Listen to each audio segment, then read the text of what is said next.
Well done, you two. 40 years, eh, Stanley? I know. The great train rebels only got 30. You crack that joke once more and I'll stick that 9-iron right up your arse, Sylvia. Oh, hello, George. We've just exchanged rings. It's a gallstone.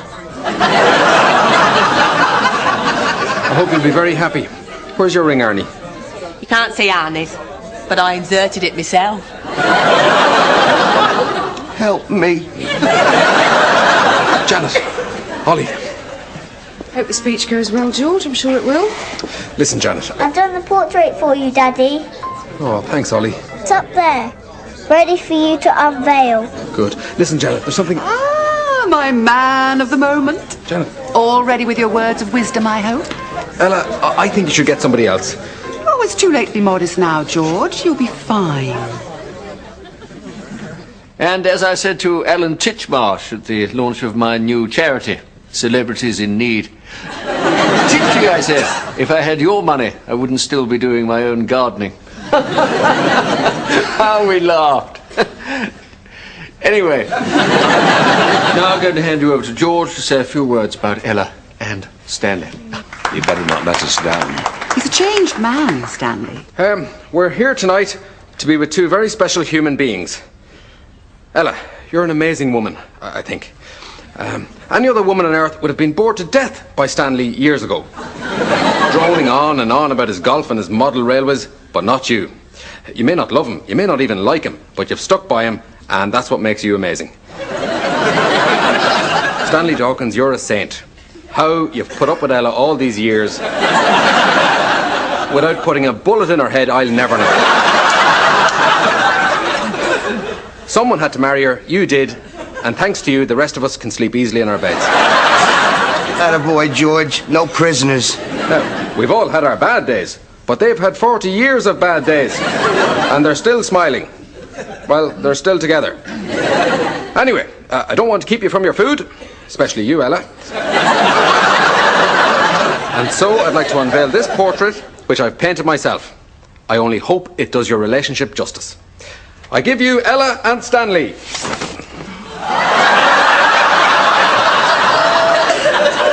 Oh my God. A proper husband would have stopped him. Unfortunately, I married an idiot. So that's a pot calling the kettle black, and a damn big pot too. And I hate your hair. At least it doesn't come out of my ears. I think we should stick to Wednesdays, don't you? But I should be wanting my ring back. That'll be a relief. That was the most disgraceful, embarrassing, insensitive, thoughtless speech I have ever heard. Welcome back.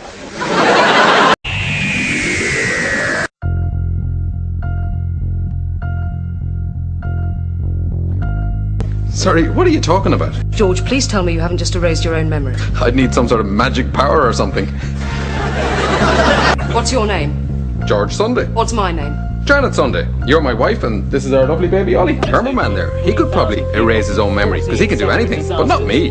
And we're just getting news in of flash flooding outside Luton. The emergency services are hoping that Thermoman will arrive any second to suck up the water. In fact, such is Thermoman's speed, there's some surprise he isn't already on the scene. What's going on, Janet? What do you mean? Last night, flash floods in Luton, George doesn't show. Earthquake in the Pacific, George doesn't show. What are you keeping from me, Janet? He's erased his own memory. He's forgotten he's Thermoman. Oh, my God. He knows he's George Sunday. So the world's lost a superhero, but still has an Irish shopkeeper in Northolt. I gotta go tell him who he is and retrain him. You don't have to tell him now, do you? Why shouldn't I tell him now? Because he's happy. For the first time in his life, he's a normal father, and he's happy. I'm okay. I prefer swims. What did you say? I prefer swims. I've got a talking baby. Ollie here's started talking. What are you doing? You'll give us away. Have you got completely mad? Hundreds are preparing to flee their homes following the outbreak of a forest fire. Oh no, those poor people. To add to their problems, there's no sign of Thermoman coming to their rescue. The superhero hasn't been seen now for over 24 hours. They'll cope. They've got firefighting equipment. What makes things even worse is that they have no firefighting equipment. Along with most countries, Australia got rid of its rescue services when Thermoman rendered them redundant. Now that he's disappeared, he's left the world perilously vulnerable to disaster. I wish he was here now. I'd have a few words to say to him. Janet, is there something I ought to know? Thermoman. Yes. I'm Thermoman. You are Thermoman, a superhero from the planet Ultron. You can fly, you wear this helmet, and you have amazing powers. George, you have to believe us. You are Thermoman. Right. I am Thermoman. And the thing is, cousin, you still got all your powers. You just forgotten you got them. So all we gotta do is retrain you to use them properly. Right. So we're gonna teach you how to fly, how to melt icebergs, how to plug volcanoes. George, listen to me.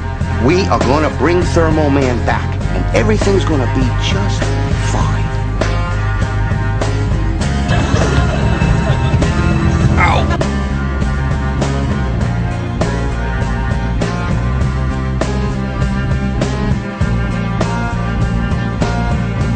As a meteor has unexpectedly changed course, will now hit the Earth in 24 hours, obliterating all life on the planet. Already around the world there are scenes of mass panic on the streets, but here in Britain the Prime Minister has urged people to remain calm. He and other world leaders also made another appeal to Thermoman to reappear and save us. If I panic at all or get a sudden shock, I'll forget everything that I've already learned. Be back to square one.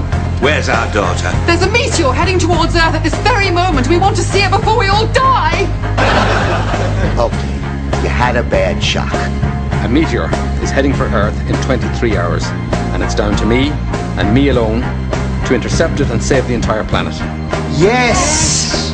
I hope I can do it. You can do it! Let's get training. What if I can't do it? You'll be fine. There's so little time. You can do it, George. Arnie, let me speak to him. I'm his wife. Oh, thanks for coming to say goodbye, Johnny. I appreciate it. Just thought I'd stop by. Why? What's the point? You're gonna die in the morning. Besides, I wanted to see Dr. Crispy. Well, worked with him for 12 years now, and I just wanted to tell him, before we go to the Great Health Centre in the sky. Terrible day. I've just spoken to my agent for the very last time. If the worst does come to the worst, I just wanted to say goodbye. It's been a pleasure and a privilege working with you. From an angle of 71.9623 degrees precisely, or you'll be dead. I thought I was indestructible. You'll die, we'll die, the whole planet will die.